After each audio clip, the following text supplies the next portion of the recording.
సమావేశం తర్వాత స్థాయి నుంచి మండల స్థాయి నుంచి జిల్లా స్థాయి వరకు పార్టీ నిర్మాణం పైన సుదీర్ఘంగా చర్చించడం, ఒక కార్యాచరణ ప్రణాళికను కూడా రాష్ట్ర కాంగ్రెస్ కమిటీని తయారు చేసి ముందుకు వెళ్ళవలసిందిగా ఈ కమిటీ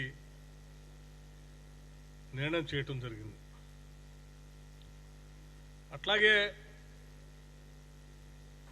పార్టీ ఆర్గనైజేషన్ సంబంధించి at all levels, even state లెవెల్లో కూడా స్ట్రెంథనింగ్ చేయటం కోసం తీసుకోవాల్సిన చర్యల గురించి సంపూర్ణంగా చర్చించి ఒక నిర్ణయం కూడా వారు చెప్పడం జరిగింది. రాష్ట్ర కాంగ్రెస్ కమిటీ ఆధ్వర్యంలో వారు ఏ రకంగా ముందు పోవాలో కూడా వారికి సూచించడం జరిగింది. పోతే వాటితో పాటు రాష్ట్ర ప్రభుత్వం, ఇందిరమ్మ ప్రభుత్వం, కాంగ్రెస్ ప్రభుత్వం, ముఖ్యమంత్రి రేవంత్ రెడ్డి గారి నాయకత్వంలో ఏర్పడినటువంటి ప్రజాప్రభుత్వం యొక్క పాలనకు సంబంధించి గత సంవత్సరాల కాలంగా తీసుకున్నటువంటి నిర్ణయాలపైన కూడా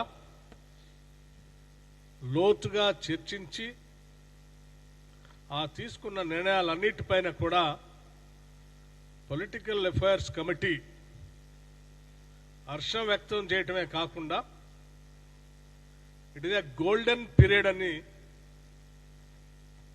వారు ఈ రాష్ట్ర ప్రభుత్వాన్ని అభినందించడం జరిగింది. ఎందుకంటే దీనికి సంబంధించి ఈ సంవత్సరాల కాలంలో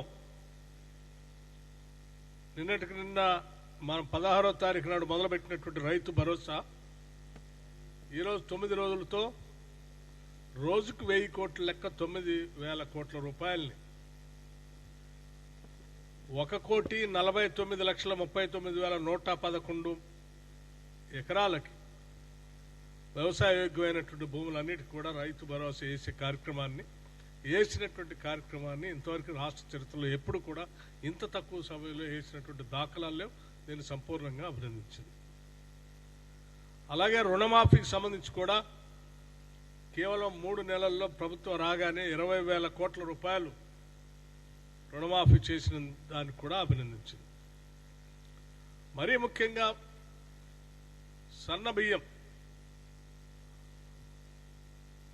ఈరోజు ఇచ్చే క్రమంలో భాగంగా ఇప్పటికే ప్రభుత్వం తీసుకున్నటువంటి వరి ధాన్యానికి బోనస్ ఇచ్చేటువంటి క్వింటాల్కి 500 రూపాయలు ఇచ్చేటువంటి బోనస్ సంబంధించి, అట్లాగే 10 సంవత్సరాలు ఈ రాష్ట్రంలో ఉన్నటువంటి రైతులకు ఇన్సూరెన్స్ లేకపోతే ఈ ప్రభుత్వం వచ్చిన తర్వాతనే రైతాంగ సోదరులకు ఇన్సూరెన్స్ కట్టినటువంటి విధానం గురించి దాదాపు దానికి సంబంధించిన సమాచారం కూడా 42,16,000 మందికి 2,181 కోట్లతో ఇన్సూరెన్స్ చేయటం కూడా జరిగింది. సరే, సన్న ధాన్యాన్ని కొనుగోలు చేసే క్రమంలో 1,199 కోట్ల రూపాయలు కూడా చెల్లించడం జరిగింది. మీకు గత 10 సంవత్సరాల్లో ఆనాటి టీఆర్ఎస్ ప్రభుత్వ హయాంలో పంట నష్టపరిహారం అనే మాటనే మర్చిపోయారు.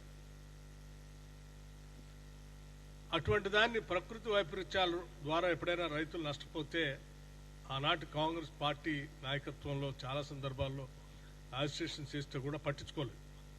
కానీ ఈనాటి ఇందిరమ్మ ప్రభుత్వం రాగానే పంట నష్ట పరిహారాన్ని కూడా అంచనా వేసి దాదాపు 260 కోట్ల రూపాయలు చెల్లించడం జరిగిందనేటువంటి విషయాన్ని కూడా అభినందించారు. అట్లాగే పవర్ సబ్సిడీకి సంబంధించి కేవలం ఈ సంవత్సరాల కాలంలో 29,40,000 పంప్ సెట్లకు సంబంధించి 17,091 కోట్ల రూపాయల్ని రాష్ట్ర ఆర్థిక శాఖ, విద్యుత్ శాఖకి చెల్లించినటువంటి విషయం కూడా అభినందించారు. అట్లాగే ఇందిరమ్మ ఆత్మీయ భరోసా సంబంధించి చేయూత పథకం 43 లక్షల మందికి ఇచ్చేటువంటి మొదటి వారంలో ఇస్తున్నటువంటి కార్యక్రమం గురించి, ఇందిరమ్మ హౌజెస్ ఒక్కొక్క శాసనసభ నియోజకవర్గంలో 3,500 ఇళ్ల లెక్కన 4.5 లక్షల ఇళ్లని ఒకటేసారి 22,500 కోట్ల రూపాయలతో శాంక్షన్ చేసి ఈరోజు మొదలుపెట్టి ముందుకు పోతున్నటువంటి వైనాన్ని కూడా అభినందించడం జరిగింది.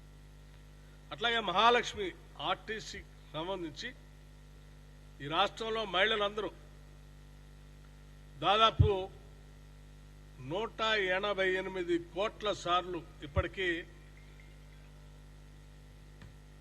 ఈ ఉచిత బస్సు రవాణా సౌకర్యాన్ని వాడుకోవటం జరిగింది. దీనికి సంబంధించి ఒక 6,000 కోట్ల రూపాయల్ని రాష్ట్ర ప్రభుత్వం ఆర్థిక శాఖ నుంచి ఆర్టీసీ శాఖ చెల్లించి జరిగింది. అట్లాగే గృహ జ్యోతి పథకం కింద 200 యూనిట్లు సంబంధించి ఉచితంగా ఇచ్చే కరెంటు దాదాపు రాష్ట్రంలో 51 లక్షల మందికి 51 లక్షల కుటుంబాలు ఓ రకంగా చెప్పాలంటే 51 lakh మీటర్ హోల్డర్స్ అంటే ఫ్యామిలీస్ ఇవాళ లబ్ధి పొందుతా ఉన్నారు. దానికి సంబంధించి 2,050 కోట్ల రూపాయలని రాష్ట్ర ప్రభుత్వం విద్యుత్ శాఖ చెల్లించడం జరిగింది. ఎల్పిజి సబ్సిడీకి సంబంధించి 43 లక్షల మంది కుటుంబాలకి పెద్ద ఎత్తున ఉపయోగపడతా ఉంది. అట్లాగే 580 కోట్ల రూపాయలు దానికి సంబంధించి ఇప్పటికి చెల్లించడం జరిగింది. రాజీవ్ ఆరోగ్యశ్రీ ఈరోజు 94 లక్షల కుటుంబాలకి ఈరోజు రాజీవ్ ఆరోగ్యశ్రీ 10 లక్షలకి పెంచి ఈరోజు పెద్ద ఎత్తున రాష్ట్రంలో ఉన్నటువంటి వైద్య వాడుకోవటం ఖర్చుల కోసం ఇప్పటికే వాళ్ళు ఖర్చు పెట్టుకుంటే వాడకం అవసరం వస్తే 1,367 కోట్ల రూపాయలు చెల్లించడం జరుగుతుంది. అట్లాగే వడ్డీ లేని రుణాలకు సంబంధించి 21,000 crores రాష్ట్రంలో ఉన్నటువంటి మహిళలకి వడ్డీ లేని రుణాలు అందించేటువంటి కార్యక్రమం చేయడం జరిగింది. 5 సంవత్సరాల్లో 1,00,000 కోట్లు వడ్డీ లేని రుణాలు ఇవ్వాలనేటువంటి కార్యక్రమంలో భాగంగా కాంగ్రెస్ ప్రభుత్వం పోతున్నటువంటి విషయం. అట్లాగే rice subsidy number of families ఈరోజు 93 లక్షల కుటుంబాలకి సన్నబియ్యం పర్ హెడ్ 6 కేజీల లెక్క 93 లక్షల కుటుంబాలకి ఇస్తాం. 1,15,00,000 కుటుంబాలు ఉంటే 93.79 లక్షల కుటుంబాలు అంటే నియరింగ్ అబౌట్ 94 లక్షల కుటుంబాలు సన్నబియ్యం ఇస్తాం. వీటన్నిటినీ ఈ సంవత్సరం కాలంలో సంక్షేమ కార్యక్రమం అంటే 95,351 కోట్ల రూపాయల్ని వీటి కోసం ఖర్చు పెట్టాం.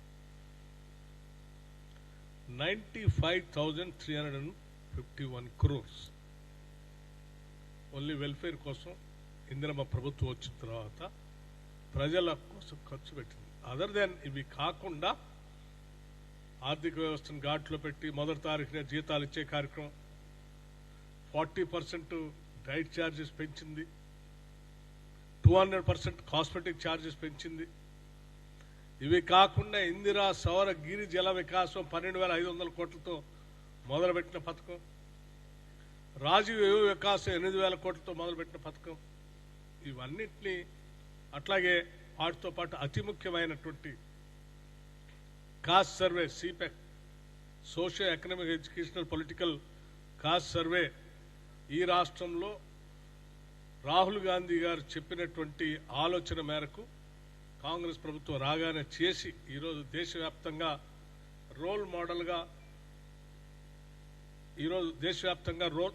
రోల్ మోడల్గా తెలంగాణ అంతా దేశవ్యాప్తంగా చెప్తా ఉన్నారు. దాంతోపాటు ఎస్సీ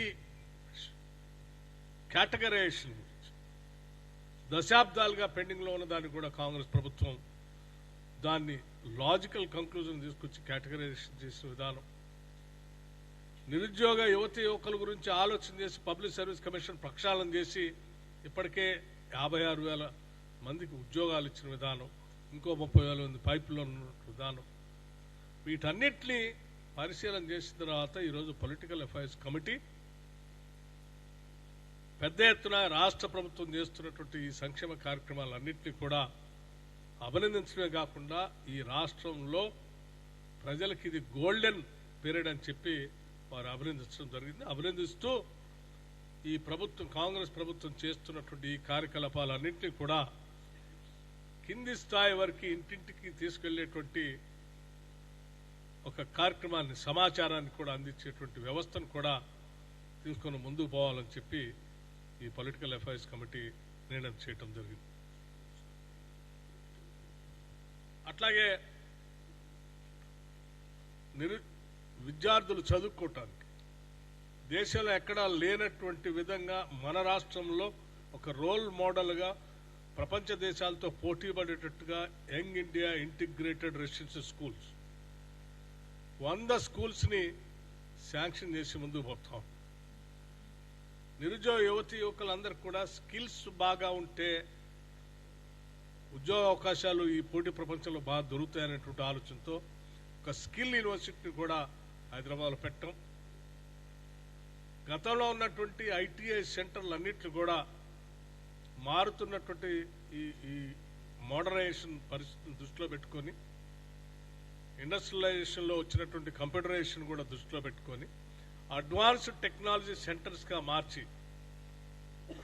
ఆ అడ్వాన్స్డ్ టెక్నాలజీ సెంటర్స్లో ఇచ్చేటువంటి ట్రైనింగ్తో ఉద్యోగాలు దొరికేటట్టుగా లింక్ చేసేటువంటి వ్యవస్థను దాదాపు ఒక 100 సెంటర్లని ప్రతి శాసనసభ నియోజకవర్గంలో కనీసం ఒకటి ఉండేటట్టుగా ఈ రాష్ట్ర ప్రభుత్వం నిర్ణయం తీసుకొని ముందుకు పోతున్నటువంటి విషయాన్ని, వీటన్నిటినీ చాలా ప్రోగ్రెసివ్ స్టేట్గా ఈరోజు పార్టీ అభినందించడం జరిగిందని చెప్పి మీ అందరికీ తెలియజేస్తూ, భవిష్యత్తులో కూడా ఇటు అభివృద్ధి ఇటు సంక్షేమాలని రెండింటిని కూడా 2 కళ్ళతో ముందుకు తీసుకుపోయే కార్యక్రమంలో భాగంగా వెళ్ళటం కోసం పార్టీ నిరంతరం కావాల్సిన సలహాలు సూచనలు కూడా ఇస్తామని చెప్పి